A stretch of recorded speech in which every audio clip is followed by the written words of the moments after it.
Today we are going to talk about Alexander Pope's poem Eloisa, which is there in your paper. It is for semester 2.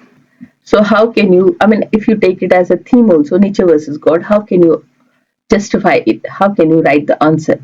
And we have prepared a very simple, very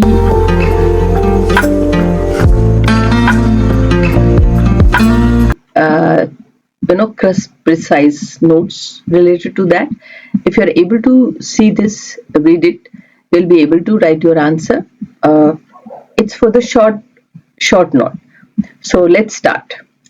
Beyond the psychological battle between here are several advanced scholarly aspects of Alexander Pope's Eloisa to Abelard into the realm of 18th century philosophy, gender, politics, and literary innovation. So I have divided the answer into some points. So, like for example, first is the male gaze and transvestite ventriloquism. The second point will be the shift from neoclassicism to Gothic. The third point will be epistolary paradox, the unanswered letters. And the fourth one is the rivalry with God. So in between this, follow my channel, subscribe, and visit the channel, because you will find very very significant material from your examination point of view. So now we are coming to first point, the male gaze and transvestite ventriloquism. A major point of the discussion in the modern criticism is ventriloquism, the act of male poet. A Pope is speaking through a female persona. For example, ventriloquism is the voice is somebody else, but the mouth is represented. You might have seen those puppet shows where a person is wearing some puppet in a hand, and then the dialogue is spoken by the person, and the mouth is being moved. The puppet's mouth is being moved. This is how, it's a very popular art. Now, in this, somebody else is representing the voice. So here, the act of male poet speaking through the voice of female persona, which is somewhere not a true representation, because a male cannot speak for a woman. A woman has to speak for herself. So here, how the act of male poet, that is Pope, speaking through a female persona, and the appropriation of pathos. Scholars after often speak if Pope is truly empathizing with female suffering, or if he is fetishizing it. By placing Eloisa in a state of perpetual weeping and desire, Pope creates a spectacle of female distress for the reader's pleasure. So this is what, the way Eloisa is being represented here. She's consistently aspiring for Abelard. And this is somewhere a male perspective which is being imposed on a female character. And that is how you can read this again and write it for your answer. The appropriation of the pathos. Scholars often ask if Pope is truly empathizing with female suffering. Either the suffering is projected in a very honest way, or it is for the pleasure of the man. So by placing Eloisa in a state of perpetual weeping and desire, Pope creates a spectacle of female distress for the reader's pleasure. This is also a kind of emotion, when somebody is weeping, it gives a kind of different emotion to the audience, to the we can place it in a way, gender perspective. For example, a woman is in distress, a male out of curiosity or maybe spectacle, pleasure, looking at the woman. Not exactly, we cannot bring out cruelty or something like that associated with this, but if it is put in a patriarchal perspective, it is a kind of for the reader's pleasure, that is primarily male. And but if you put it in a normal non-gender perspective, then looking somebody in a weeping state of weeping, it creates a kind of different emotion, but certainly curiosity. So vow, the vow as erasure. Criticism often focus on how the male dominated church and the female poet attempts to erase Eloisa's intellectual identity, leaving her erotic identity behind. So Eloisa is actually represented herself. I mean, when we are reading her letters, you will find that she is intellectually very sound. But here in this poem, it is not being presented. She is not being presented in this way.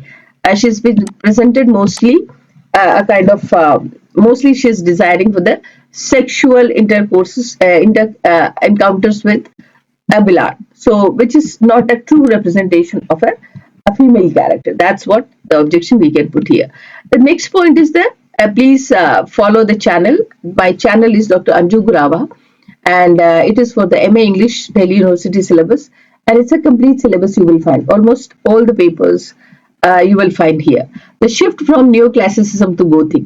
Pope is usually categorized as a neoclassical poet, valuing reason, clarity, and Greco-Roman order. However, Eloisa to Abelard is one of the earliest examples of pre-Romanticism or Gothic. A gloomy interior.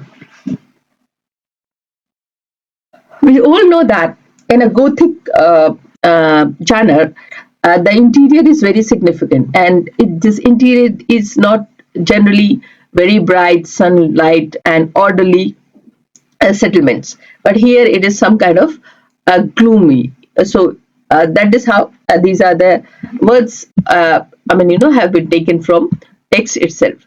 So pay serious attention to it and quote it in your answer, and you will find your answer is becoming very apt and very powerful.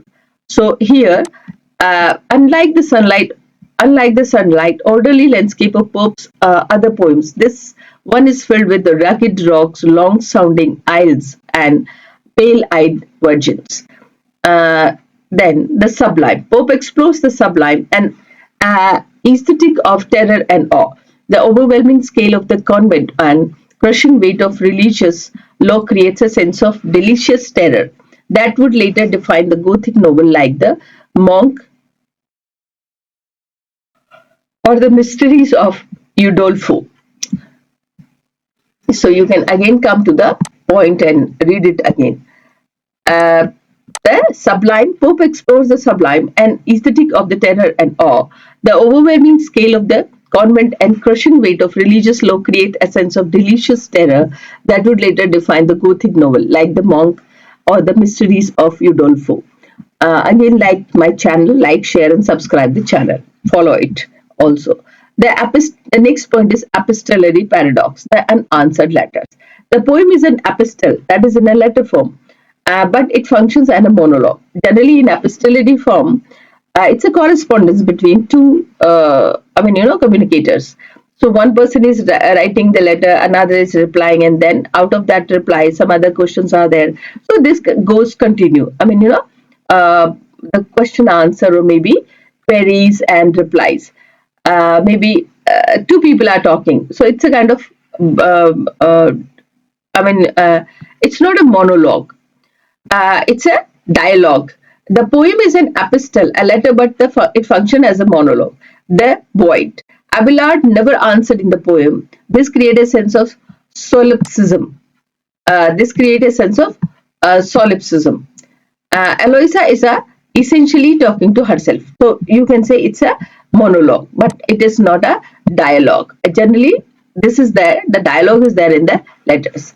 Writing as transgression. In 18th century, the act of woman writing her desire was seen as a radical act of transgression.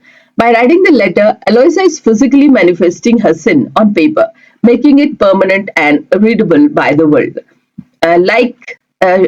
Follow, like, and share. Follow, like, share, and subscribe the channel Dr. Anju Gurawa on YouTube for complete syllabus of MA English Delhi University syllabus. Now the next point is rivalry with God. Pope frames the conflict not just as a choice between two lovers, but as a triangular competition between Eloisa, Abelard, and God. The eroticization of religion. Pope uses highly sensual, almost sexual language to describe religious ecstasy. That is, thy voice I seem in every hymn to hear. This is a quote from the text, and you can quote it in your answer. This would give a very wonderful impact for your answer.